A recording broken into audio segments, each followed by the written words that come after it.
निघा. अरे ऐकू येतंय का तुम्हाला? बाहेर या. काय झालं? तुम्ही सगळे इथे कसे काय? आम्ही ऐकलंय की तुमची विधवा मुलगी लिहिण्या वाचण्याचा विचार करते. विधवेनं भजन कीर्तन करून आपलं आयुष्य काढायचं असतं, शालेय शिक्षण घेऊन नाही. अरे हे लिहिणं वाचणं जादू टोना हाई.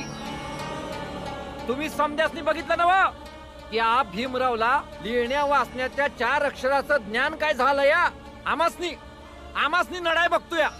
आणि आज नाही तर उद्या तुझी पोरगी या शिक्षण घेण्याच्या जादू टोण्यानं प्रभावित होईल आणि मग आपली परंपरा मानायला नकार देईल आणि याचा लय वाईट परिणाम होईल समजा समाजावर. लोक आपल्या रीतिरिवाजाचा विरोध करायला लागतील, विशेष करून बायका आणि समध्या पोरी. आणि या विरोधाचा परिणाम कोण भोगल? परिणाम? माझं म्हणणं तर ऐका भावांनो, ते पुस्तक मी जाळून टाकले. हो हो हो, मी जाळून टाकलंय. आणि तुम्ही नका काळजी करू, ती नाही वाचणार यापुढे पुस्तक. अरे नाही नाही, ही खोटं बोलतीये. झडती घ्या तुम्ही, पुस्तक मिळून जाईल. शेठजी, मी आज जाऊन आत बघतोय. अरे नाही, अशी कशी झडती घेऊ शकता तुम्ही? धर्माच्या रक्षणासाठी आहे हे. झडती तर घेतलीच जाणार. जाऊ द्या याला.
मी माझं पुस्तक नाही देणार.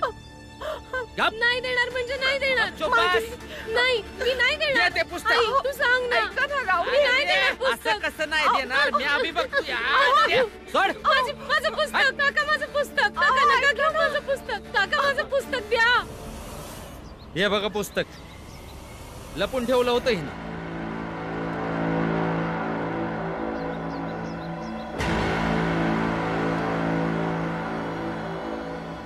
हे पुस्तक कुठून आणलंस? कुठून आणलंस हे पुस्तक? माझ्या जवळ आधीपासून होते. असं मग ठीक आहे, आपण असं म्हणूया तुझ्याकडे हे पुस्तक पहिलेपासून आहे. कुठून तरी आणलं असशील ना, कुणीतरी देऊन गेला असेल ना. तुझ्या बापाला कधीच पुस्तक विकत घेताना पाहिलं नाही. भावांनो, मला समजा ठाव आहे. आणि हे पुस्तक ही अस्पृश्यता कोण फैलवतय, हिला पुस्तक कोणी आणून दिलंय हे समज या भीमरावचं काम आहे. भीमरावाने नाही दिलं पुस्तक, माझ्याकडे आधीपासून होतं. आई सांग ना यांना, सांग की माझ्याकडे आधीपासून होतं. हो हो, आधीपासून होतं. कधीतरीच वाचायची ही.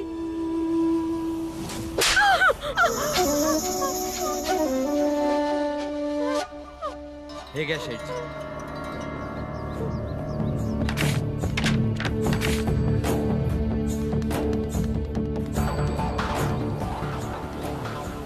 हे बघ,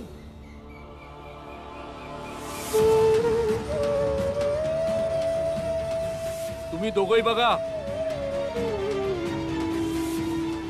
तुम्ही सगळ्यांनी सुद्धा बघा.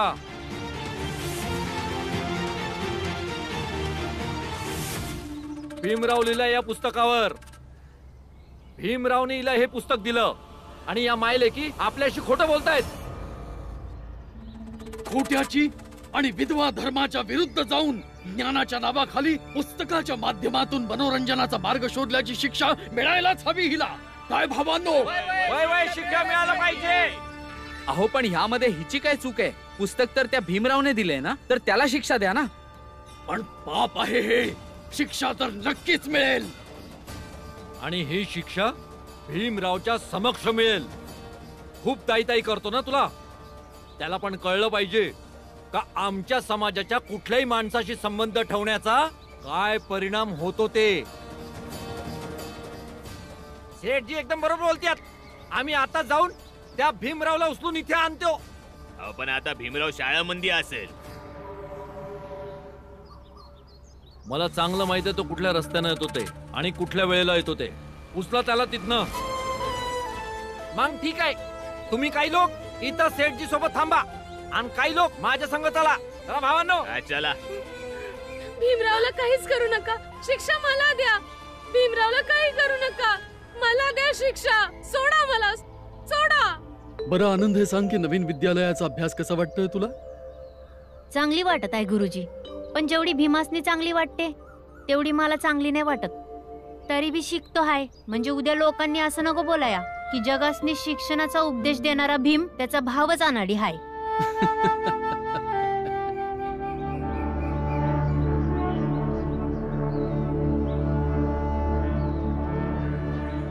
काय झालं?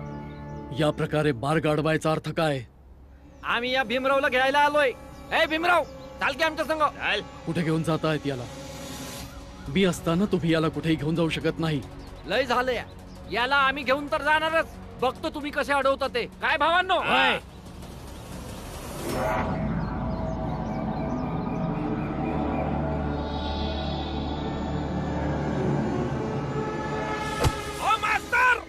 तुम्हाला काय वाटतं? एका गुरुचं कर्तव्य फक्त आपल्या शिष्याला ज्ञान देणं नसतं, तर त्याची सुरक्षा करणं देखील असतं.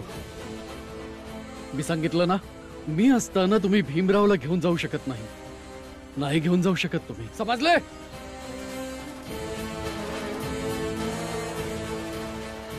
अजबच आहे तुम्ही गुरुजी. बरं ठीक आहे. आर पर भीमराव, तू त्या विधवा माधवीला पुस्तक देऊन जे पाप केलंयस ना, त्याची शिक्षा बिचारी ती माधवी भोगल. आणि ते बी एकटी. तू तर लय तिला ताय बोलत असतोस. वार भावा आणि वार भावा बहिणीचं प्रेम. आता तू बघच आम्ही तिच्या संग काय करतो ते. थांबा. भीम, जर म्या सोबत आलो तर माधवी ताईला काय नाही होणार ना? भीमराव, बोलण्याचा अर्थ समजायचा प्रयत्न कर. हे लोक भावनांचा आधार घेऊन तुला इथून घेऊन जात आहेत. गुरुजी, भावा बहिणीचं नातं आहे. आता भाऊक नाही होणार तर कवा होणार? ताई अडचणीत आहे. मला जावं लागल. तुम्ही चला. भीम, मी आई बाबासनी सांगतो.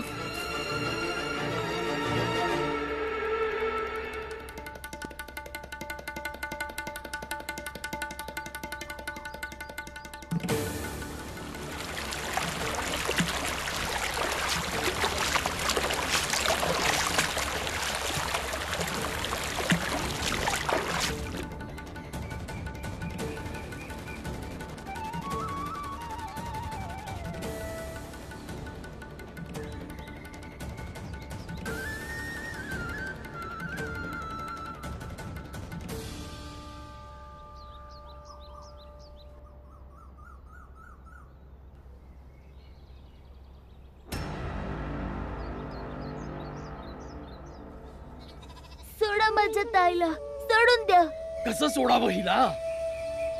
अरे तू दिलेलं पुस्तक वाचूनच तर ती आपल्या मृत झालेल्या नवऱ्याच्या दुःखाला विसरली आहे, ज्यामुळे तिच्या विधवा धर्माचा अपमान झाला आहे. त्याची शिक्षा तर तिला मिळणारच ना. नवऱ्याच्या मृत्यूच्या दुःखाला विसरणं चुकीचं आहे, तर या चुकीचं कारण म्या आहे. कारण ताईला ते पुस्तक म्याच दिलं होतं ना. ती माझ्याकडनं चूक झाली आहे. माझ्या संग बोला आणि मला शिक्षा द्या. तुम्ही ताईला सोडून द्या. कसं सोडून देऊ? शिक्षा तर मिळेलच, तुला पण आणि या विधवा मुलीला पण. कारण की याच्यानंतर तू आमच्या मध्ये आडकाठी आणणार नाहीस. आणि या विधवेला बघणारं हे सगळं जग, या जगाला पण कळेल आमच्या परंपरेच्या मध्ये जो कोणी येईल त्याचा परिणाम काय होईल ते.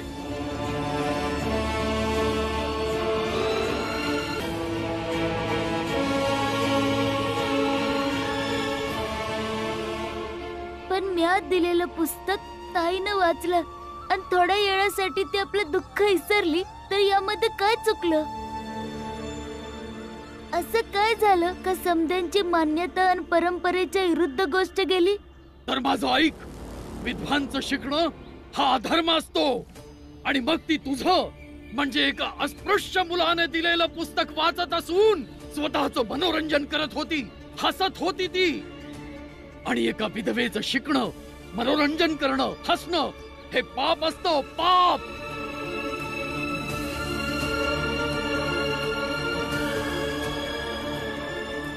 विधवेने कधीही आपलं दुःख विसरायला नकोय आणि जीवनाच्या अंतापर्यंत आपल्या दुःखाला लक्षात ठेवून दुःखीच राहायला पाहिजे. कारण हा विधाताने दिलेला दंड आहे आणि हिला या दंडाचं पालन करायलाच हवंय. कारण हाच विधवेचा धर्म आहे आणि हेच आमच्या धर्मशास्त्रात लिहिले गेले. तुम्ही सारखं सारखं धर्माची गोष्ट पुस्तकाचा संबंध देऊन करता. समजा शास्त्र बोलतात, शास्त्रामध्ये हे लिहिलं आहे, ते लिहिलं आहे आणि हेच शास्त्र एका विधवेलाच वाचण्यापासून थांबवतो. वाचन धर्म कसा झाला ही गोष्ट तुम्हीच मला समजवा. अरे हट! ही गोष्ट तुला समजणार नाही भीमराव. ही शास्त्र अस्पृश्य माणसांच्या वाचण्यासाठी नाही बनले आहेत भीमराव. ही दिव्य भाषेत लिहिलेली शास्त्र आहेत. यांना वाचायची अनुमती फक्त आम्हाला आहे, तुम्हाला नाही. पंडितजी एकदम बरोबर बोलतात. काय भावांनो, बरोबर पंडितजी. ही धर्मशास्त्र आहेत ज्यांची पाने वाचण्यासाठी एका विशेष कुळात आणि एका विशेष जातीत जन्म घ्यावा लागतो. कोणताही अस्पृश्य माणूस हे नाही वाचू शकत आणि विधवा देखील नाही.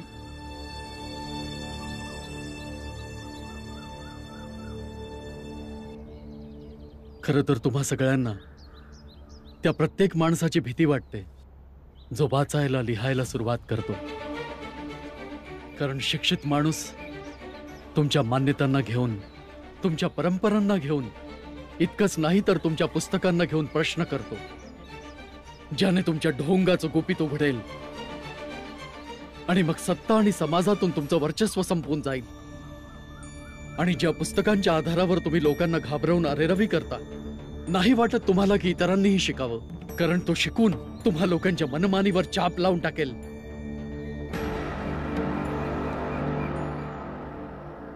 मी अभ्यास करून मोठी झाल्यावर तुम्हा लोकांना काहीच नाही बोलणार, कोणताच प्रश्न नाही विचारणार. ऐकलंय की अभ्यास केल्यानंतर काहीतरी काम मिळून जातं. मी पण काहीतरी काम करेन. मला नाही वाटत की मी माझ्या आई बाबांवर ओझ म्हणून राहावं. हे ओझ नाहीये, हा नियतीचा दंड आहे आणि तुझ्या आई बापाचे दुर्भाग्य आहे. हे समाजाचं दायित्व आहे की या दंडाचं काटेकोरपणे पालन करून घेतलं पाहिजे.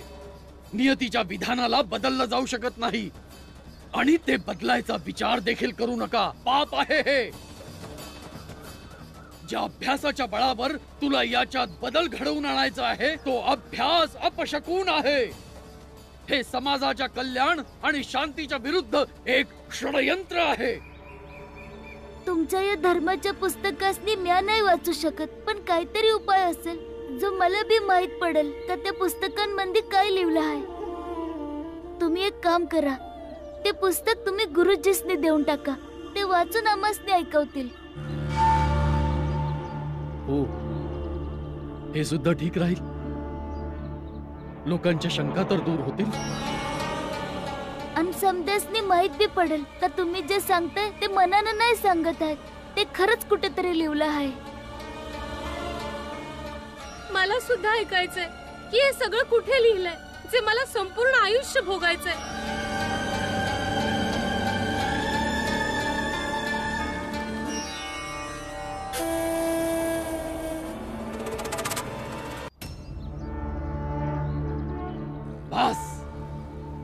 हाच दिवस बाकी राहिला होता का? आणि आज हा सगळा समाज आपल्या शांततेवर लाजला असेल. आता ही दोन मुलं हजारो वर्षांपासून चालत आलेल्या आपल्या धर्म परंपरांवर प्रश्न उपस्थित करतायत. अरे तुम्ही लोक विसरलात का? आपल्या धर्मग्रंथाचा एक शब्द जरी अस्पृश्य लोकांच्या कानावर पडायचा तर त्याच्या कानात शिस विरघळून टाकलं जायचं. अरे या सगळ्यांची उत्तरं तर मी देऊ शकतो, पण मला वाटतं की ही उत्तरं तुम्ही द्यावी. तुम्ही दोघाही ना आमच्या धर्मग्रंथावर आणि व्यवस्थेवर प्रश्न उपस्थित केलाय. या दोघांनी सर्वात कठीण शिक्षा मिळाली पाहिजे.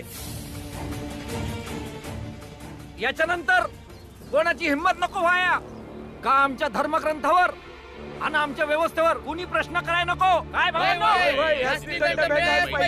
म्या मंगेशच्या बोलण्यानं सहमत आहे. या दोघांनी जर बरोबर उत्तर द्यायचं आहे तर ह्यासनी वाईटातनं वाईट दंड दिला पाहिजे.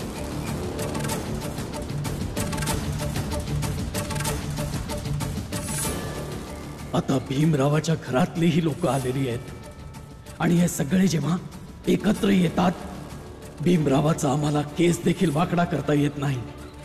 पण आज कमीत कमी माधवीला तर शिक्षा अवश्य देऊ, म्हणजे भीमरावला सुद्धा आमची ताकद आणि आपली लायकी कळून येईल. या विधवेची जीभ खूप चालते. या जिभेने तिने पुस्तक वाचलंय आणि या जिभेनेही आम्हाला प्रश्न विचारत आहे. हिच्या तोंडात जळता निखारा ठेवण्यात यावा.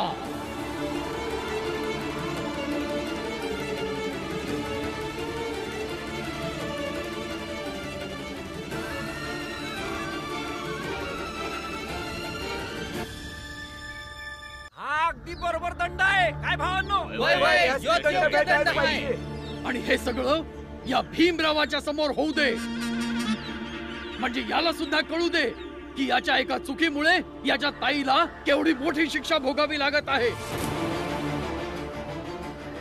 आणि आयुष्यभर हा पश्चाताप करत राहिला पाहिजे आणि मग पुन्हा कुठल्या उच्चवर्णीय लोकांबरोबर नातं जोडायची हिम्मत करणार नाही.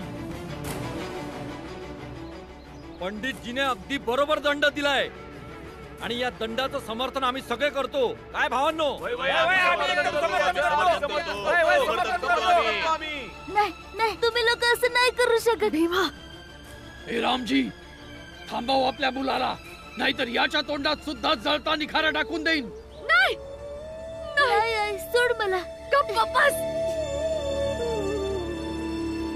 हे बघा, जाऊ द्या ना. भीमा आजच्या नंतर माधवीला नाही भेटणार. ही तुमच्या समाजातली मुलगी आहे, तुमच्या जातीची मुलगी आहे. माफ करून टाका ना तिला.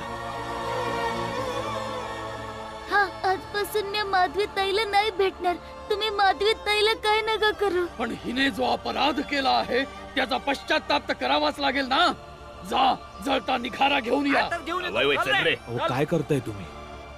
तुम्ही काहीतरी बोला ना.